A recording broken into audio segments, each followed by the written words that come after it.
Good afternoon and a very big welcome to our first Hop Careers webinar of 2024.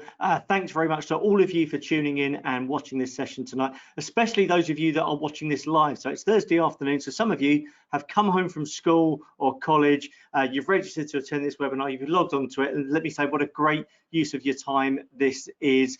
Really appreciate the investment in your thoughts towards your future careers and by logging onto this HOP webinar. So a bit of housekeeping just before we get into it. HOP stands for the Hertfordshire Opportunities Portal. It is a website that has been designed for schools and young people in particular in Hertfordshire or immediately around Hertfordshire, because it's a one-stop shop for a whole host of careers information, not just for you, but do tell your teachers about it as well, tell your parents and carers, because there's something on there for everyone.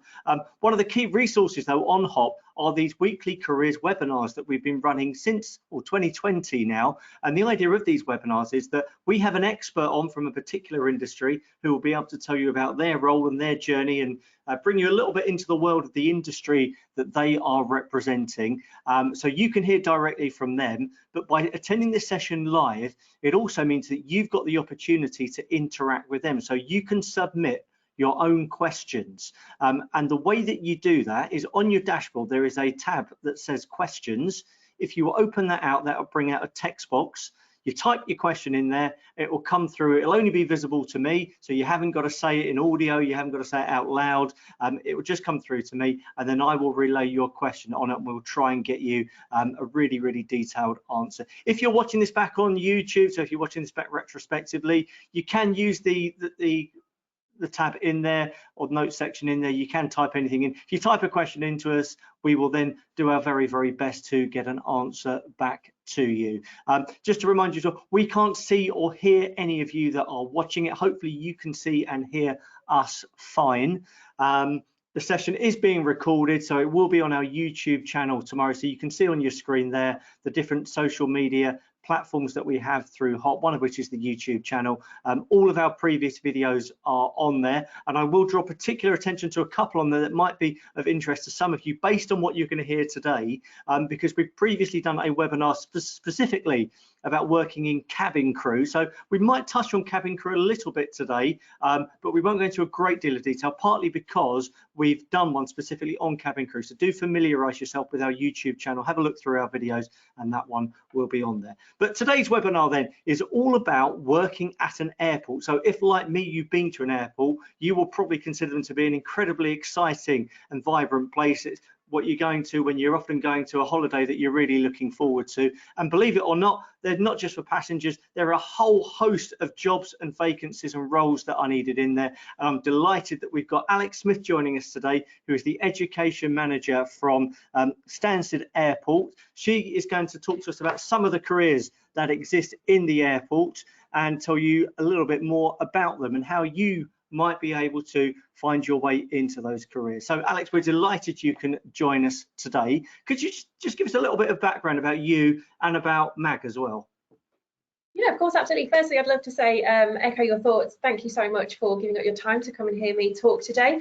I really hope that you're going to find it as interesting as I do. I am nearly 6 years now into my career in the aviation industry. I started off as a complete newbie. When I actually told my mum that I'd got this job at the airport, she was quite shocked because I wasn't actually the world's best flyer or anything like that. But my role actually, luckily, isn't kind of, well, luckily or unluckily these days, I am now a much more comfortable flyer, and actually getting to fly around the world does sound like a brilliant job. But I'm based here at London Stansted, and my job as Education Manager is a very unique one. I'm very lucky with what I do, but actually I am the only one doing my job here at Stansted Airport, and I'm actually only one of 3 of the well, in the whole UK doing my job. So Education Manager isn't a title that springs to mind when you think of an airport, really, and yeah, that's absolutely fine.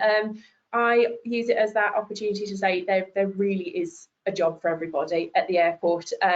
So I have a background in schools and libraries. So I was a school librarian for, gosh, probably going on 7 or 8 years before I started doing this. My background is English literature at the University of Worcester. That's what my degree is in.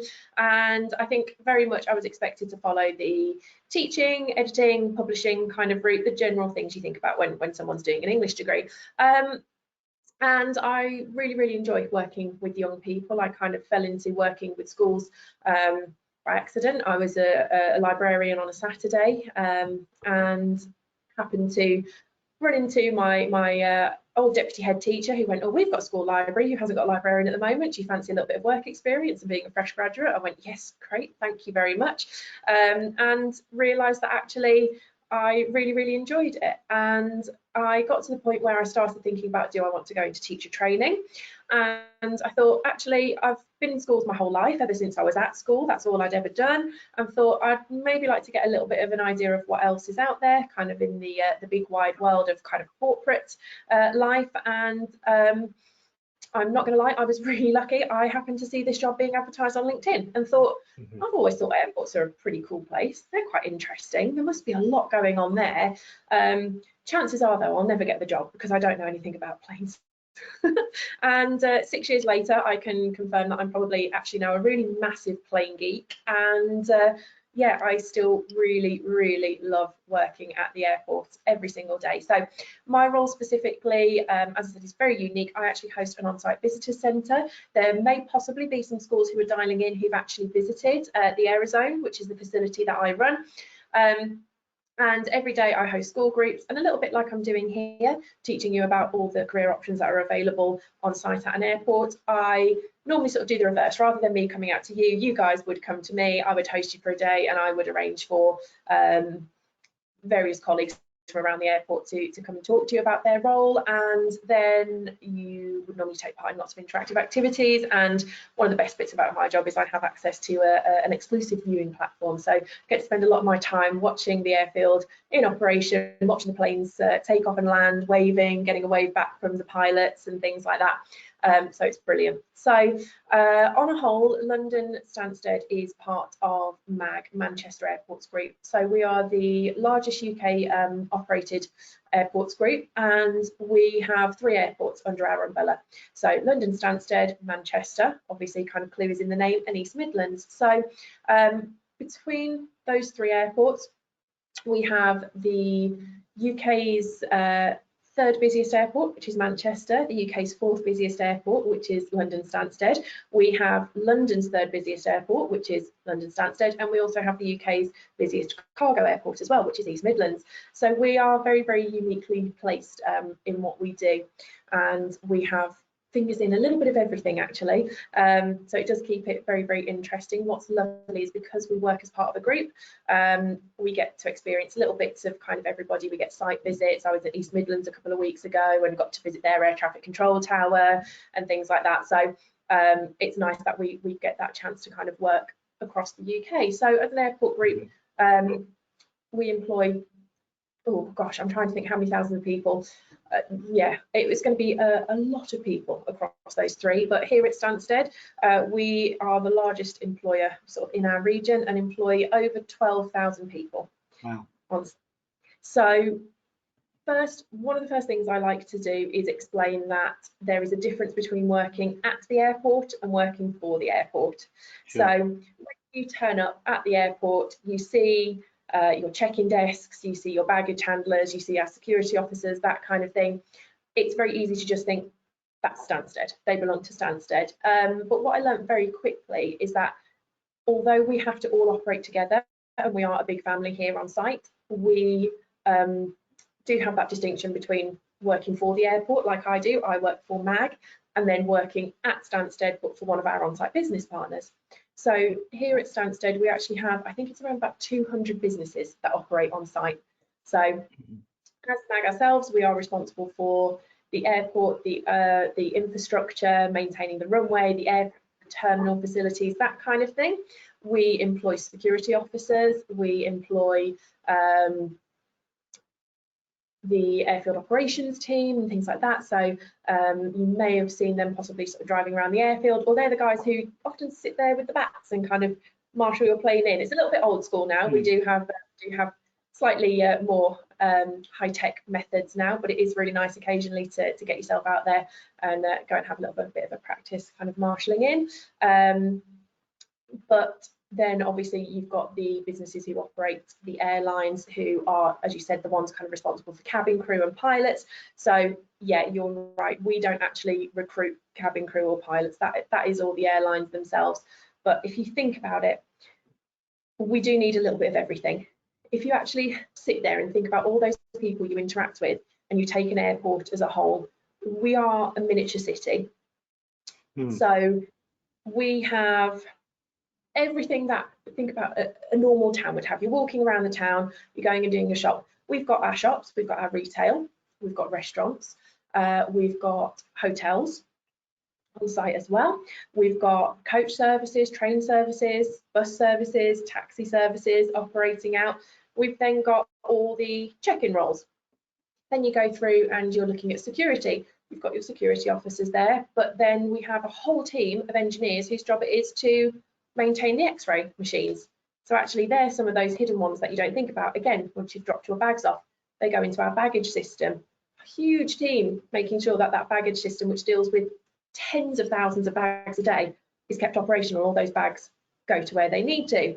Then we've got the ground handlers who are taking your bags. They are getting them to the plane where they need to go while you're going through, you know, duty free, and maybe getting up your perfume and your Toblerone and things like that before you fly away. We've got teams out there who are refueling your plane, they're restocking it. We've got someone whose job it is to empty the toilet tanks of the plane from the previous flight. It's, yeah, it's a quite a well-paid job, that one, actually. And it's not as not as grim as you might think it might be. You've got lots and lots of protective gear on you there and things like that. So all of this before you've even got onto your plane, anywhere near your plane. We've got at the moment in the winter a team who are responsible for de-icing the aircraft. A bit like when you've got to go out and do your car in the morning, except we don't go out there with a scraper, we go out on a cherry picker and a giant hose, and we spray it all across the plane to make sure that's ready and de-iced on a morning. Then you've got obviously your gate crew and things like that. And yeah, like I said, the airfield operations team actually check the runway is safe for you to operate. But on our really busy days here at Stansted, we can have, in the summer holidays, in August, let's say, I think our busiest day last year was the 18th of August, and we had over 100,000 people in our terminal in one day. We were processing over 5,000 passengers an hour. So those are really, really big numbers. We have to think about everyone behind the scenes who we don't see. So we have to have, by law, our own fire service. If we don't have firefighters on site here at the airport, we can't fly our planes. So a lot of people would never consider going into firefighting at an airport, but we have to have them. We have our own police service as well, and we have our own ambulance on site here at Stansted. We've obviously got our air traffic controllers. They work for a company called NATS. So again, they work at the airport, but not for the airport. Then we have to think about it wider as just a standard business. So once we've taken away all, you know, the hands-on stuff, getting involved really with the nitty-gritty of the planes and things like that, we're a business at the end of the day. So I am currently sat in our kind of main office, and today I have interacted with our press and media team. We've got a retail team who is responsible for you know, looking after our retailers, and have they got everything they need for them to be able to operate correctly? Is everyone holding, you know, both sides of the contract? We've got a finance team. We deal with large amounts of money here at the airport. It is a very, very kind of big money business. For example, this time last year, we were resurfacing our runway, and it cost us around about £34 million to do that in one project. So we do talk big numbers at an airport, which means if you are interested in maths or accounting or anything like that, or the financial side, there is a fantastic opportunity at the airport, but a lot of people would never consider it. You don't think of the airport as a destination if you're going off to do business studies or something in the finance industry or things like that. We've got all our HR, our IT, you know, the world runs on IT these days, and definitely at the airport, I think we've got something like over 500 information display screens for our passengers dotted around the airport. Huge team to keep that up and running, make sure everyone knows where they're going. But again, no one probably thinks, actually, do you know what, I'm going to go into IT, I'm going to go and work at the airports. A big one for the future, really, if people are interested in it, is things like cybersecurity. You know, if we think about it, airports are quite an obvious target for cyber attacks and things like that. So we've got a huge cybersecurity team to make sure that we are kept safe from anyone who's you know, trying to do the business harm or the aviation industry harm.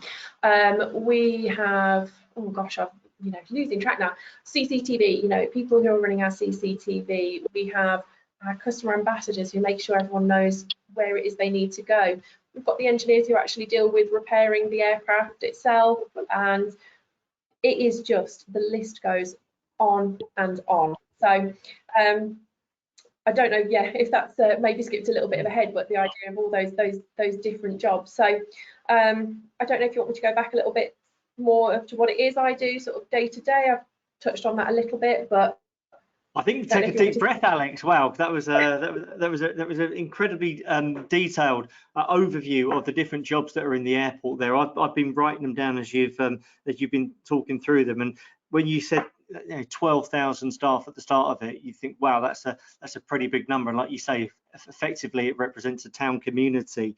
But when you break it down of all those different jobs that are needed in there, you know, there really is something for everyone, isn't there, within the airport? And then I thought, just for context, we should say we're obviously talking to you, and you are flying the flag very proudly for Stansted or London Stansted. I use the same term obviously that you do there. And for anyone of you that's watching this who perhaps lives in or goes to school in Bishop Stortford, you know, down where I am in Broxbourne, when you're under that flight path, Stansted will really feel on your doorstep. But for those of you that are maybe slightly west across the county, or perhaps Stevenage, where you'll see lots of aircraft going into Luton Airport, equally further round, we're not far away from Heathrow, which is, if it's not Europe's most busiest airport, it's second. So being in Hertfordshire, you are very, very close to, or four, I suppose you should include London City as well, for very, very huge, significant international airports. And I'm guessing, and not to do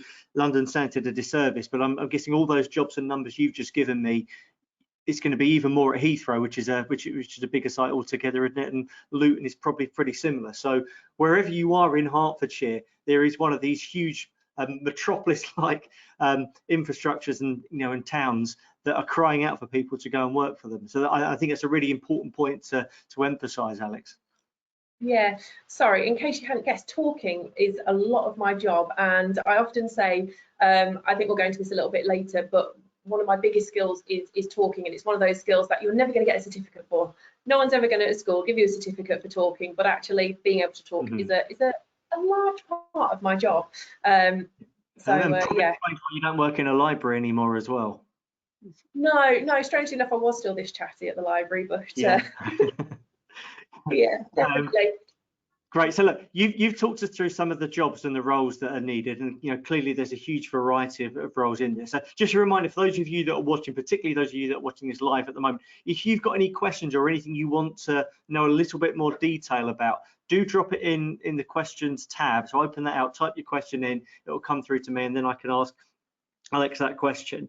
This sounds a little bit counterintuitive, Alex, but before we go on, I think what it would be useful to talk about is some of the jobs that you've said aren't jobs that the airport employs for, because I know in sort of registration a few people wanted to know about what it's like to work in cabin crew, or we had one question, someone saying, what do I have to do to become a pilot? So I know I'm only asking you to answer this because I know that you get asked this sort of thing all the time, and you've got some stock and concise answers. So very briefly, if someone wants to become a pilot, what's the route to that? There are a couple of different routes. So first things first, you do not have to be the smartest person in the room. You don't have to be top of the class in maths, you don't have to be top of the class in physics or geography or that kind of thing. There are a lot of pilots who I speak to every day, and they go, I didn't think it was going to be for me. But actually, a lot of becoming a pilot is about your attitude as well as a person.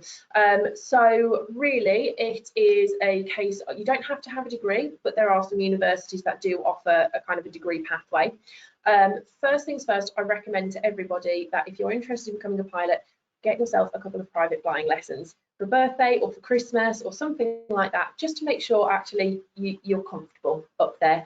What you don't want to do is kind of go down that path, because becoming a pilot is not cheap. It is quite an expensive career to get into, and you do have to foot the bill a lot of the time. So it's somewhere in the region of 120 to 150,000 pounds to do your training. Yeah, so there, as an industry, we are recognising that obviously that could be prohibitive. In the past, there were options with airlines where they would do kind of sponsored placements, and that is definitely something that we're starting to see coming back now. There are a few airlines, I think BA, possibly Virgin, are starting to offer kind of those paid routes in now. So the idea is they would pay for your training, and then you would fly with them for a set amount of years. But there are a few routes. So you can either go and kind of do a straight route. So you would go and get your A levels. So you need 5 GCSEs at 5 to 9. You need at least 2 or 3 A levels. You don't, like I said, have to go to that degree route. After that, after you've got your A levels, that's it, you can go. But you would need to attend a flight school. So there are pilot schools around the UK and elsewhere in the world, and you would go, and if you want to do a straight route, it will take you about 2 years. There'll be lots and lots of studying around. There will be physics and geography and maths included, but like I said, you don't need to be top of the class. Don't let that put you off. You will look at weather patterns, you will look at lots and lots of simulator training. There's quite a lot of classroom-based learning before they let you in the simulators and things like that, but it would take 2 years. There is another option where you can do a module route, and what we find is a lot of people do that, so they get another job and they save up X amount at a time and then do modules, you know, in stages, and it's going to take a little bit longer, but it does mean you're not having to pay that upfront cost. So a lot of people do that and kind of self-fund it. A final route, and it's not for everybody, but is to go into something like the RAF. Go into the RAF, go and get some training with them. Once you've done your training and once you've kind of fulfilled your requirements with the RAF, a lot of people then come out and you have to just do a conversion course to become a commercial pilot. So you'd have to do a slightly different license, a CPL commercial pilot's license, but then a lot of that, it's a quicker route of doing it because you've already got the kind of flight training. You just have to then be trained on a commercial license. Yeah, sure. Okay, fine. Thank you for explaining that and those different routes and pathways into that. Do you just want very sort of briefly cover cabin crew, or just tell us what are the sorts of attributes or skills that airlines are looking for when they're recruiting cabin crew? Yeah, so cabin crew is very much a customer service based role, actually. They're going to want to see evidence of people skills. So a lot of people, if you get a Saturday job or a holiday job or that kind of thing, anything that puts you into interaction with other people and shows customer service skills is going to be a big tick as far as they're concerned, because we can teach you everything else. So cabin crew training, it varies on each airline, but it's a few weeks. It's actually not that long. You'll be trained for a few weeks, depending on the airline you go to. You might have to do a slightly longer training, a slightly shorter course. It might depend on the type of aircraft that you're flying on. There are certain basic requirements. So there is a height requirement that will be different for each airline, but there is a minimum and a maximum height. Maximum sometimes throws people, but if you think your cabin ceiling, you have only got, you know, a certain amount of space. But if you fly with an airline who have bigger planes, they have larger fuselage, so therefore you've got more room in the cabin. So if you're hitting that higher height requirement, then you know you might be all right with more of kind of like a long haul airline. You have to be able to swim 25 meters fully clothed in case of emergency, and typically you have to live within about 90 minutes of an airport of your base, because you will be on standby from time to time. But a lot of it, that first step is about customer service. That is going to be your main priority. Show those customer service skills, those people skills. Remember, at the end of the day, you're going to be interacting with hundreds of different people. You know, these planes can fit 200 people on board, you know, depending, some of them you're looking at 183, 189 passengers upwards. You might have somebody who is flying because of a family emergency. You might have somebody who is about to go and have you know, a once in a lifetime holiday. You might have people who are on their honeymoon, you might have people who are going off on a hen party or something like that. You might have somebody who's a really nervous flyer, somebody who's flying for the first time, and you just have to be able to be a people person, really, at the end of the day. No, that makes sense. So as you said, so really you'd want to be 90 minutes commute away, which I guess for anyone in Hertfordshire, London Stansted is going to be within that distance, but equally that probably opens up London Gatwick as well as a base, as obviously Heathrow, as we've discussed, and Luton and City Airport as well. So you are obviously selling London Stansted as a great base to work from. So if you really wanted to go into cabin crew, Alex, so you're not going to be employed directly by Stansted, which airlines are your most sort of frequent customers who fly out of Stansted that people might want to have a look at? If they wanted to be cabin crew based at Stansted, who should they contact? We are the home of Ryanair here at Stansted. We are their main base, so about 70% of our flights every day are Ryanair. So Ryanair, we have lots and lots of crew flying sort of in and out all the time. And you mentioned like Bishop Stortford, there are a lot of crew who live in Stortford and things like that. And sometimes airlines might actually provide accommodation as well. So it might be that actually they have accommodation where you can then stay as one of their employees to make sure you're in that kind of 90-minute radius. Jet2 are another really big airline here. They're doing really well at Stansted. We have a couple of Turkish airlines, so Anadolu Jet. We've got Pegasus. Play are an Icelandic airline. They fly daily to Reykjavik. Emirates joined us a little while ago, so we have 2 flights a day to Dubai. They are our kind of current one long-haul airline. Emirates obviously are one that a lot of people are attracted to because you're looking at a little bit more of the long haul, whereas Ryanair and Jet2 are going to be short haul.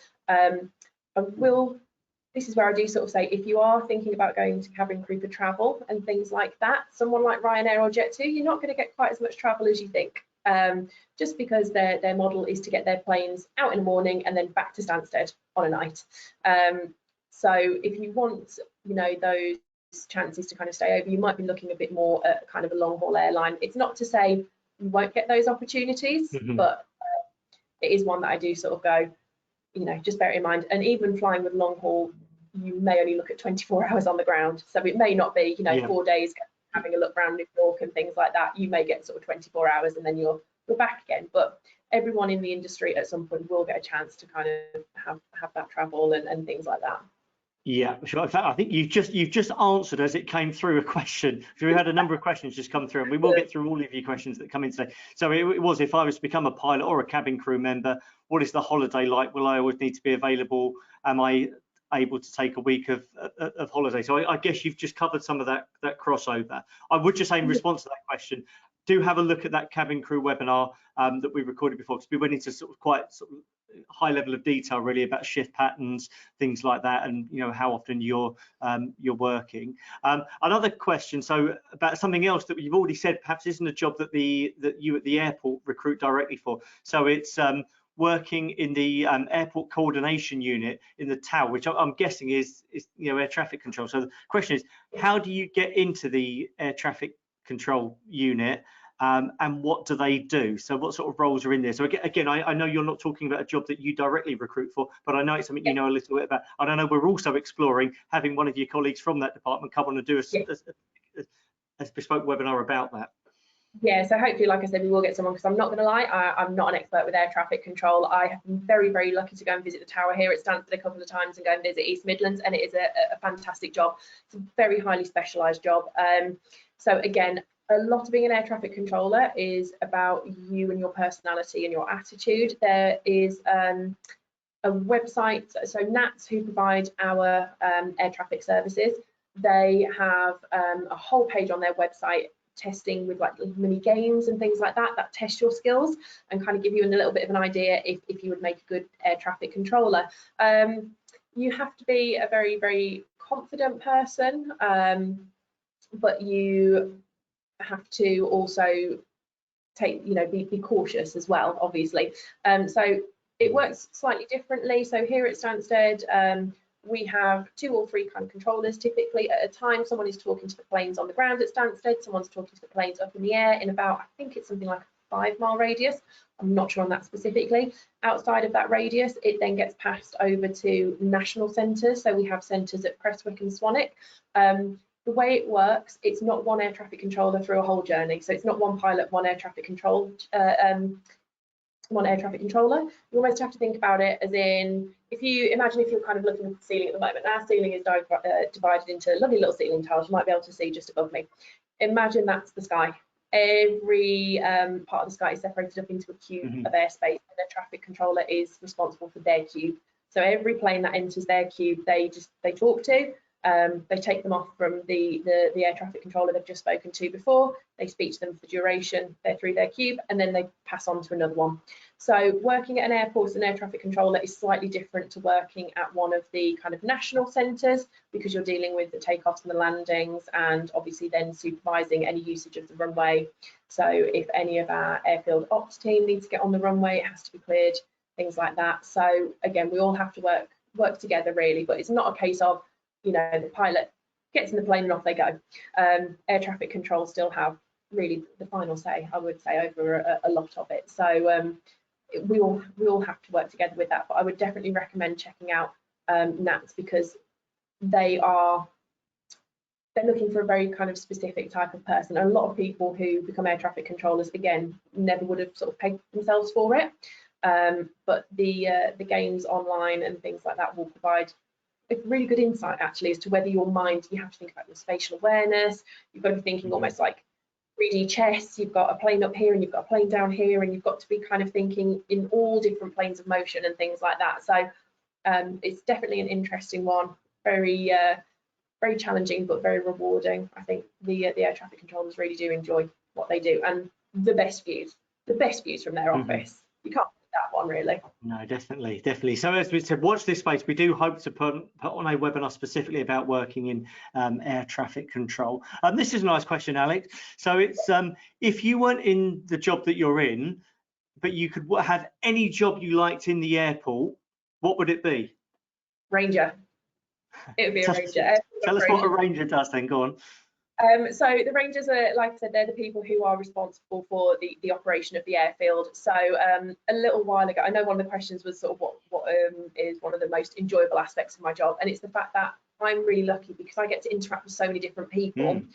I have to know the answer to all these questions. All these questions you're asking me, I didn't know the answer when I first started here, but I learned the answers by asking questions and going out and getting involved. So I have gone and done Ranger for a day. That's something that we offer here, and colleagues around the business get the chance to go out with the airfield operations team. So you're driving in one of the airfield operations vehicles, going and doing runway inspections, but it's just incredible. You know, you're driving along and then suddenly there's a plane in your rear view mirror, because you know you are escorting somebody and showing them where it is they need to go and park. Or yesterday we had actually a plane which was doing it's being decommissioned, so it did its final landing here at Stansted. If anyone is interested in their planes and things like that, it was a Boeing 727 M-Star, and they got a water arch from the fire service, so one of the rangers got to drive through the water arch and guide the plane through on its final landing and things like that. They get very heavily involved if there's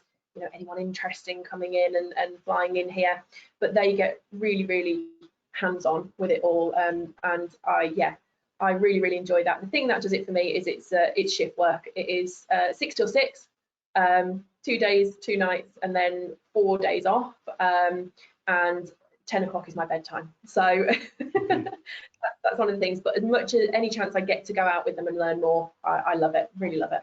Yeah, no, that sounds really exciting.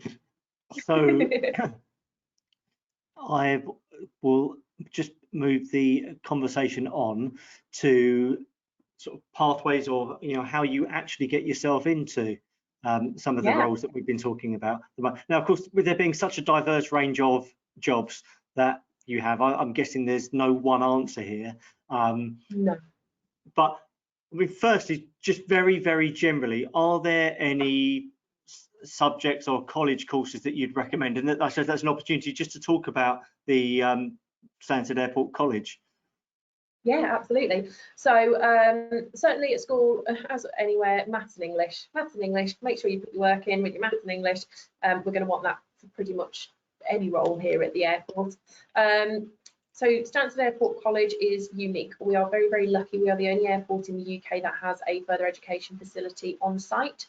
So for anyone aged 16 plus who thinks they want to come and work at the airport or in the aviation industry, obviously a lot of colleges offer travel and tourism, some offer an aviation operations course, but we have a college literally at the end of our runway. You can watch the planes landing from your classroom window.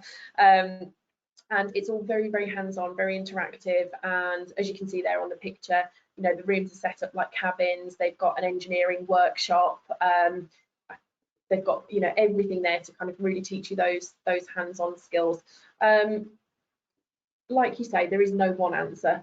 A lot of it depends on what you want to do. You know, pilots, engineers, finance, that kind of thing. They're probably going to need some kind of further qualification, whether that is something specialised like, you know, your pilot's license or your engineering license, or whether it is a set degree. But lots of the roles at an airport are, like I said, very much about you and your attitude, your what we call soft skills, or one of our directors calls them your power skills. So like I've said, you know, talking is one of mine, but being able to network and build relationships, and can you problem solve, can you think outside the box? And the beautiful thing about working at an airport is that once you get in, you get to know a lot of people and you get to build those relationships, and people are very, very quick to recognise your strengths and actually go, if you ever thought about being, you know, the airport duty manager, the airport duty manager's job is literally to be responsible for the running of the airport kind of for that day. They are that first line. If something goes wrong in the terminal, if we have a problem with the baggage system, their job is to react to that and put everything into place to make sure that we can get operating again as quickly as possible. They become that kind of central contact, and a lot of that is skills that you like I said, won't necessarily sit an exam for. So I wouldn't, you know, be discouraged if you don't know exactly what it is you want to do yet, because the airport is that great place where you can start, even, you know, in our retail team. But a couple of our senior directors started off, you know, one of them started off as a baggage handler, and he's literally worked his way up. And now he is, he's on like the senior leadership team for the whole airport. We really work very, very closely to make sure that the opportunities are there for people working at the airport and in the industry. And what you'll find is lots of people might have started with one of the on-site business partners and come to us. They start with us, they go to one of the on-site business partners. Everyone kind of chops and changes. Security and the customer service ambassadors are two kind of entry-level roles that will put you in really good stead for kind of making moves elsewhere, because you get to know a lot of the operation very, very quickly. So where it says, do you need to go to university? No, you don't need to. Like I said, it's going to depend. Things like engineering, then you may need an engineering degree, but actually an apprenticeship route can be just as viable as well. And actually, this is an industry where we find apprenticeships are becoming more and more common, and are kind of putting people in really good stead to make those first steps. So again, the Stansted Airport College work very, very closely with on-site business partners. Some of them offer apprenticeship routes through there. So that's a really good way in, and everyone, I think, is very, very lucky to have that facility so close, because like I've said, it is one of a kind. Yeah, sure. The question that's come on saying there's no apprenticeships on the HOP website, so well done for looking on there in the first place. Really, really pleased that you're using that search facility. Obviously, we would love there to be more vacancies on there, but we can only put on there what's currently available at the moment. And so the follow-up question was, where can I find any aviation apprenticeships? So you said Stansted Airport College sounds like it's a really good place to start, because they will have courses, they will periodically have live apprenticeship vacancies as well, won't they? So definitely, as a business, as MAG, we have offered apprenticeships in the past. It is fairly reactive based on the needs of the business. So for instance, a few years ago, we had 2 social media apprentices, but they now run our social media team. But we tend to find that there are lots of opportunities. So we're actually, I think, possibly just about to close down a firefighter apprenticeship for our firefighters. Again, we're the only airport in the UK that offers an aviation firefighter apprenticeship route. But if you are interested, I can't say, like I said, for definite every year at this month, this time we will have X amount of apprenticeships. But the MAG Careers website, MAG Careers, MAG, that will list any vacancy at MAG. We also have on site an Employment and Skills Academy, and they have a vacancies list that actually looks at all the vacancies across all the business partners. So they've got that kind of comprehensive list of everything from a barista through to, you know, whether we are looking for senior manager roles, whether we're looking for pilots, you know, anything like that. And that is the London Stansted Airport Employment and Skills Academy. If you Google that, all the details will be on there. And if there are any teachers, careers leaders, that kind of thing listening in, if you sign up to that, you can get, I think it might be weekly, it might be fortnightly, but update of all the current vacancies. So when that comes through, you are looking at sometimes, you know, 100 plus, sometimes 300 plus different job titles. And for any of the students who are listening and going, I don't know where to start, I always say that's a really great place, because we offer so much. You can almost use that as a little tick list. If you can get hold of a copy of that, I quite often, when I'm out at careers fairs, you know, I hand over a physical copy and go, just go home and just look at what job titles there jump out at you, and just do a Google, and you'll find, you know, the job description, and you can look, and then you can go, oh, that's shift work, no, I don't fancy that. Or, you know, I've never heard of a commercial waste manager or something like that, so what is it they do, and just find out a little bit more. It's a really, really nice starting point, rather than trying to pick a job out of thin air. Work it off the list, cross it off, and you might start to get a bit of a sense of what actually what draws you in, what interests you. Yeah, sure. I think all those websites you've mentioned there, we've got QR codes for them on a slide coming up anyway. So if you didn't catch them just now, just bear with us, and you'll see it on there as we go forwards. What I wanted to ask you next, Alex, was just a reassurance really that working in an airport, there's going to be demand for jobs in there. I mean, I'm guessing your industry, as much as any, was really badly affected by COVID and the pandemic, when planes weren't going anywhere. But from now on, is it boom time to go and work in an airport? Yeah, absolutely. So, like you say, COVID knocked us for six as an industry, like it did, you know, several industries. But obviously, for us, yeah, we couldn't travel. People couldn't travel. What I will say though is that as a whole, the industry has recovered incredibly well, a lot more than actually the experts thought. We didn't expect to meet our kind of pre-pandemic passenger numbers until probably later this year, or possibly even next year. But summer 2023, we have already exceeded our pre-COVID passenger numbers. So we have, you know, some months we were more than pre-COVID. Some months we were, you know, hitting around back at that sort of 90+%. But definitely the industry has very much recovered, and we still do see a lot of demand. So huge numbers of aircraft are being ordered across the industry. You know, we have got airlines that are placing orders for hundreds of aircraft at a time, really. Ryanair and Jet2 are adding to their fleet of aircraft, and also their list of destinations here at Stansted. So they are just getting bigger and bigger and offering more destinations for people to fly to. But looking at the industry as a whole, we are seeing kind of growth. Pre-COVID, we were expecting to see quite a lot of growth. One study, I've had to write the number down because I couldn't remember off the top of my head, but one study estimates that there's going to be a demand for something like 80,000 pilots across the globe by 2032. Wow. Part of that is looking at things like markets like India and China, as air travel becomes more affordable for more people and they can access a larger number of the population. We are starting to see, you know, an incredible amount of demand. And if we're looking at that many pilots, we're looking at that many planes, we're looking at engineers, we're looking at the cabin crew. But here at Stansted, again, this is specific to us, but we have recently won a bid to increase our passenger numbers to 43 million. So at the moment, we are serving around about 27 to 28 million passengers a year. But we know that there's growth there. There's a lot of growth opportunity there. So we are looking to expand. Our new passenger cap is going to be 43 million passengers.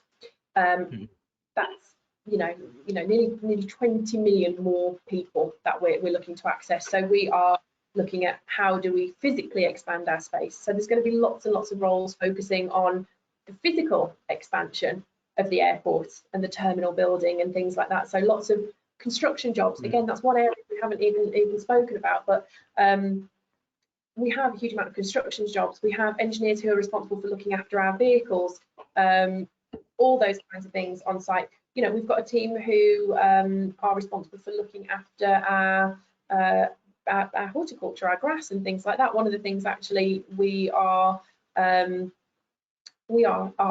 by the Civil Aviation Authority how long our grass can be to help meet safety standards. And so we have to have a team whose responsibility is to go out and keep our grass in line with those standards. So yeah, Stansted in particular, we are primed for growth. So there are going to be lots and lots of opportunities coming up in the future. Sure. And there's probably a calculation as well, isn't there? If they need 80,000 more pilots around the world, that means that there'll be X number of baggage handlers that are needed and people in engineering roles and security and knock-on effect. Really good question that's just come in, and it relates to this, is what are airports doing to reduce pollution? For example, teams that focus on solving the large amount of pollution airports create. So is there a sustainability and an environmental team within the airport? Absolutely, yeah. So they actually sit as part of my department. So we have environment and sustainability manager, and so again, here at Stansted, we've been carbon neutral as an airport and what we're responsible for since about 2018. But again, this is where we get that distinction between the airport and the business partners. So Stansted Airport is carbon neutral. The airlines, obviously, at the moment, not so much. However, big strides are being made, and as an industry, it is something we're aware of. So the big move at the moment is sustainable aviation fuel. So looking at how can we create fuel from household rubbish? How can we take your rubbish out of your bins in your kitchen and turn that into fuel for planes? And we are making sort of really good strides with that as an industry.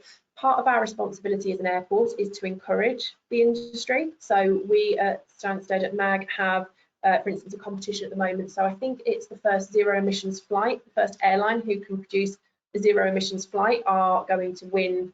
I can't remember what it is, but they get something basically. They get a big prize for completing that, and it pushes them and encourages them. But a lot of people are looking at electric planes. That first question, electric planes. Well, electric planes is probably going to be a little bit further down the future. If you think of the size of a battery we're going to need to power a plane, we then start to hit a bit of a weight issue. We've got to get that balance right. So things like sustainable aviation fuel and hydrogen fuel at the moment are being looked at. But it is something that we are conscious of as an industry. So again, anything that we can do, we are looking at kind of taking our vehicles electric. For instance, we've got something like 4,730 lights on our runway. That's one of those little facts that you pick up when you're working here. How say that number to me again? 4,730. And that's what runway lights and externally. Yeah. We recently, when we did our runway resurfacing, we replaced all of those with LEDs. So they are more energy efficient, they last longer.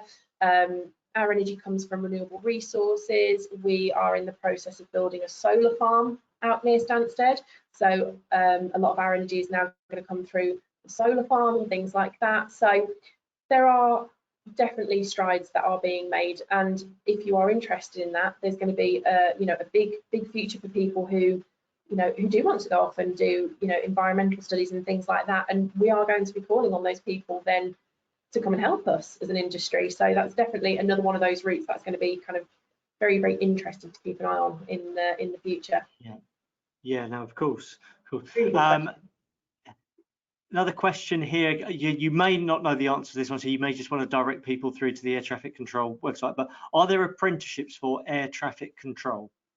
Oh, I think that one, yeah, I probably would have to point you towards their website. I'm afraid I'm not 100% sure on that. Yeah, and just what, because we haven't got a link to their website on here, but what are they called? You said was it NAT? NATS, National Air Traffic Services. National Air Traffic Services. So if you Google National Air Traffic Services, it will get you through to their website, and then you'll find details on there. There's an earlier question about there not being any aviation apprenticeships on HOP, and I think someone just whispered in my ear why that is. It's because all the airports are just outside Hertfordshire, so they therefore haven't got Hertfordshire postcodes, and HOP only pulls in live vacancies that are actually within Hertfordshire. So, but if you go on, well, I'm going to show you it very, very shortly, actually. In fact, let me show it to you now. If you have a look on the Stansted or the MAG website, so that's the QR code to them there, that will take you straight through to the airport's website, and you'll see the careers section on there. The other QR codes that we've got for you are the Stansted Airport College that Alex referenced earlier, and then on the right hand side, tell everyone what SA. So that's the Stansted Airport Employment and Skills Academy. There you go. So all of that, I'll leave that up for a minute or so. Then you can just direct your browsers to them via those QR code apps. But just a couple of other questions that have come in. What creative roles does the airport have? So are there any what you would define as really creative roles, Alex? So we obviously have our press and media teams. So if you are, very good with the written word or the spoken word, and again presenting yourself, things like that. Social media team. In terms of actually kind of the creative, perhaps that is one of the areas that we don't have quite so much of. We do have a marketing team, but they are going to go then to outside industries or outside sort of suppliers to provide marketing and things like that. We did have someone a while ago though, one of the students visiting the Aerozone with me went, I want to be a makeup artist. I bet you can't do that at the airport. And actually I was going, well, did you know that Chanel in our World Duty Free will, take you to their academy in Paris and show you how to use their products so that you can then go and sell them to the people there. And she was like, oh, okay.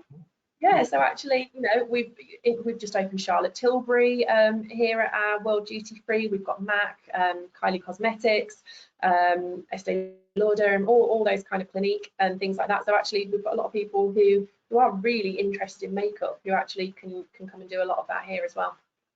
Yep. Okay. Another one about becoming a pilot. I think you may have answered this one earlier, actually, but I'll ask the question explicitly. When I apply for my first flying lesson, so say, for example, someone did their first flying lesson tomorrow, when could they expect to be flying an actual commercial plane? Oh, got a commercial plane. Like I've said, to get your commercial pilot's license, it's either going to be that 2 years straight or however long it takes you to complete those modules. Bearing in mind, you have to be at least 18 to start doing that. So probably you're going to be in your 20s. In your 20s would be your earliest. For sure, yeah. I'm not sure. I think I'd probably be a bit unnerved if I went on my, a flight to New York and it was a 19-year-old in the cockpit. Yeah, so not to say I'm sure they possibly could, but yeah, just as an industry, we're gonna say 20s. I understand. Okay. Other question, GCSEs, you need to be cabin crew. You might not know that off the top of your head, but again, I will just say, definitely go and watch that cabin crew webinar, because we would have spoken about that then. You're going to see the QR code in the moment to take you through to our library of previous webinars. Do have a look at that one, and you'll get a very definitive answer on there. I mean, do you know, Alex, off the top of your head, GCSEs that you'd need to be a cabin crew? 5 to 9s, English, maths, but again, nothing specific. If you want to go into tourism at college, that's going to be a good one for you, but it's not essential.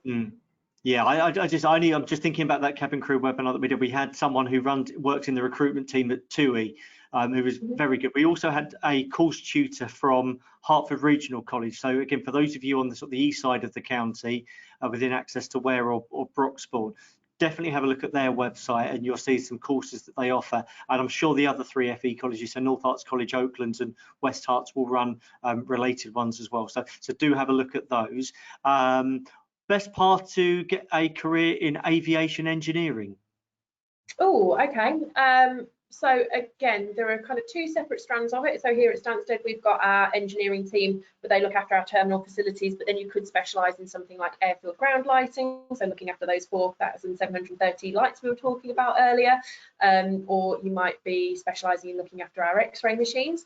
If you're talking about aircraft engineering itself, then again, yeah, probably you're going to want to focus on certainly your math skills, and then I would recommend doing some kind of engineering at a kind of further education site, but it's not necessarily essential, and some people do go straight into it again, that sort of apprenticeship route, but to actually do aircraft engineering, you are then going to have to specialise in becoming an aircraft engineer. And then again, I don't know the ins and outs of it specifically, but there are different levels, so different engineers are then qualified to work on different parts of the planes, so it's not like you'll necessarily be doing everything. You might be literally focused on the engines, you might be focused on the avionics, you might be focused on then the actual, you know, installing the chairs and the configurations and that kind of thing. You might work on the landing gear, but it's like your B1, B2 licenses and things like that. So again, probably a little bit of further research, but certainly, again, I'm just going to really quickly plug Stansted Airport College. They have an engineering workshop where they teach their students the skills they need to become aircraft engineers. So if you are interested in that, definitely check out Stansted Airport College as your next step. They even have their own private plane parked up in the back of the college, and their engineering students get to take bits of it apart and put it back together again. So it's really, really hands-on. Sure. Okay. And there was a question, what age do I have to be? And it's a further education college, so 16, so after year 11, right? Absolutely, yeah. So instead of going off to your college or sixth form, you can go there instead. Yeah, great. Okay.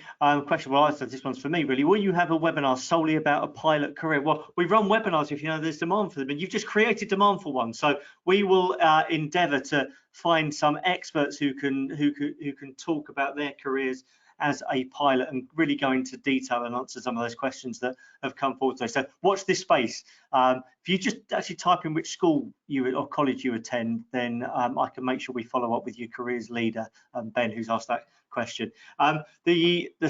The screen you can see now, that QR code in the left, that will take you through to the HOP virtual webinars. So you will be able to find on there all the previous webinars that we've run, of which say cabin crew is on there. We did it in April last year, so you might have to scroll down the page a little bit because we did them in reverse chronological order. There's a question there about when is the webinar about air traffic control. Now, Alex, now that you know that someone else has submitted this question, you can chase up your contact for me. So it's someone that owes Alex a favour, isn't it? Who we're trying to badger to.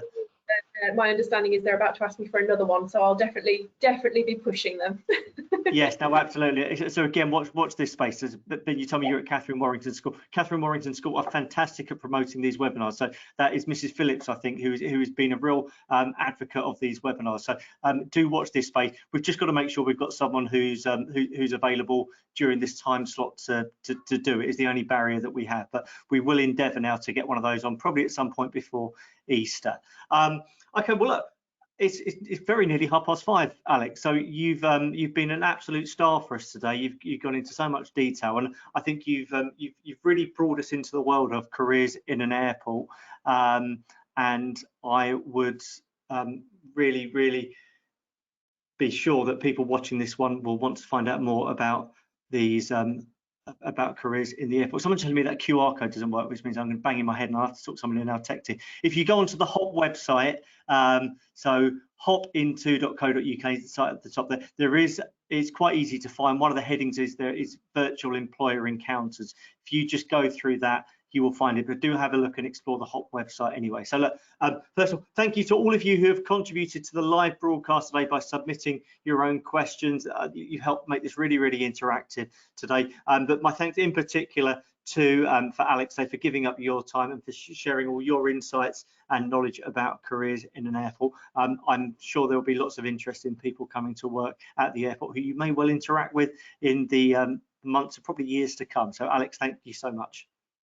Thank you very much. Thank you for having me. Really appreciate it. Very quickly, I was just going to add, if you've enjoyed it today and you would be interested in visiting the Aerozone, and we can do an actual visit for you, you can come and see the facility, we can get some of those guest speakers in and things like that. We are fully booked for this academic year, but if you do just Google Stansted Aerozone, you'll find all the information on there, and then contact details of how we can get a visit. We'll be opening up the booking form for the new academic year probably in the next term maybe. We're not 100% sure yet, but you can register your interest and then possibly come along and visit. Sure. Okay, brilliant. Right, wish you, Alex, and wish everyone else watching a very, very pleasant evening. Thanks very much. Thanks. Bye.